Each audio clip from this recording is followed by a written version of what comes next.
आखिर पुराने जमाने के लोग अपने माता पिता को एक सुई भी चुभाने के लिए नहीं सोचते थे। उनका एक जो जो रोआ है वो भी उखाड़ने की बातें नहीं सोच सकते थे। आखिर 21वीं सदी में ऐसा क्या हो गया कि वो बच्चा सुई चुभाने की तो छोड़ो, तुरंत सर्तन से जुदा, तुरंत काट दे रहा है, गोली मार दे रहा है, खत्म कर दे रहा है, जहर दे दे रहा है अपने माता पिता को। आखिर क्यों? इसके पीछे तो कुछ रीजन होगा ना। इसके पीछे का मेरे मुताबिक एक चीजें आ रही है, धार्मिक शिक्षा और धार्मिक ज्ञान, और लोगों को इंसान समझना यह आदमी भूल चुका है। इंसान को इंसान, जानवर को जानवर, ये समझना भूल चुका है मनुष्य। इसी के कारण ये सब घटनाएं हो रही है।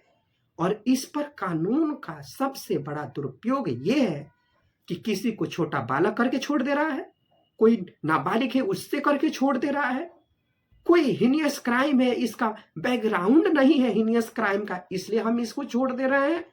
यही लूप होल्स है।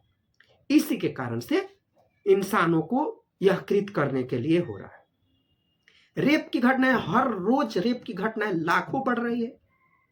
पूरे इंडिया की बातें करें तो हम अपने मुताबिक, अपने डेटा के हिसाब से कह सकते हैं हर दिन कम से कम 1000 बच्चियों के साथ रेप हो रहा है।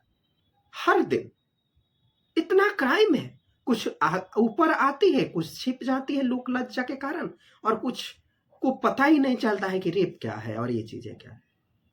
आए कैसे?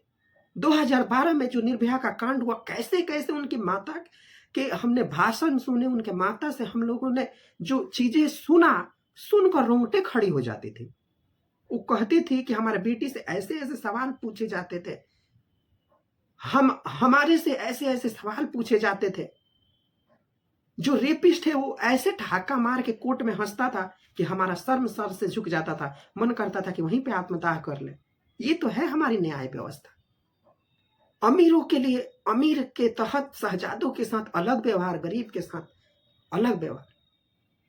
अभी जो एक सिंगल मदर का जो 21 साल का बेटा मरा, वो नाबालिग लड़का ने जो गाड़ी से कुचला रील के चक्कर में, कोर्ट ने उसको इस वजह से छोड़ दिया कि इस बच्चे का एग्जाम है मैट्रिक का, इसलिए हम इस बच्चे को रिलीज कर दें। कितना शर्मनाक है।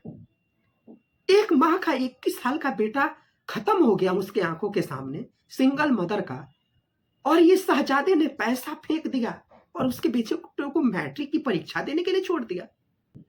रेपिस्ट को ऐसे ही नाबालिग करके छोड़ दिया जा रहा, रेपिस्ट को आजीवन कारावास करके छोड़ दिया रहा। अरे ऐसी क्यों नहीं जो है कानून का राज है कि ऐसी सजा दिया जाए जिससे कोई रेप के बारे में, जो किलिंग मर्डर के बारे में सोचे ही नहीं, सोचकर उनकी रूह कांप जानी चाहिए। आखिर क्यों नहीं ऐसी जो प्रकाष्ठा साबित हो रही है? ये बहुत ही शर्मनाक है। संविधान की आड़ में छुपना, रूल एंड रेगुलेशन के आड़ में छुपना, अपने बच्चे पर ध्यान नहीं देना, बच्चे जन्माकर बिना संस्कार के रोड पे फेंक देना, ऐसे उसको बिना शिक्षित करना। शिक्षित करो, संस्कार दो, तभी ये समाज सुधरेगा, वरना ये कलयुग के नाम पर ऐसी घटना होती रहेगी। और मैं इसी के साथ एक चीज कहता हूं, बच्चे को धार्मिक शिक्षा दो, धार्मिक ज्ञान दो, ठीक है, साइंटिफिक नॉलेज भी दो, उसको पढ़ाओ लिखाओ, साथ में तुम खुद पढ़ो, धार्मिक शिक्षा ग्रहण करो और उस पर भी ग्रहण करो। धर्म को से विमुख जितने लोग होंगे उतना ही ये कृत्य होगा। इसी के साथ मैं एक बार फिर मानवेंद्र सिंह और जो 21 साल का लड़का माँ को कुचल कर रील के चक्कर में मार दिया गया, इंदौर में जो लड़की को उसके बॉयफ्रेंड ने मार दिया और बाद में वो हंस रहा था, उसकी हंसी मुझे सुई के समान चुभ रही थी। इसी के साथ उन सभी के आत्मा को शांति मिले और उन सभी गुनहगारों पर कठोर कार्रवाई हो। इसी के साथ मैं इस चर्चा का यहीं पे विराम करता हूं। आप सभी ने मुझे सुना, इसके लिए आप सबको बहुत बहुत धन्यवाद।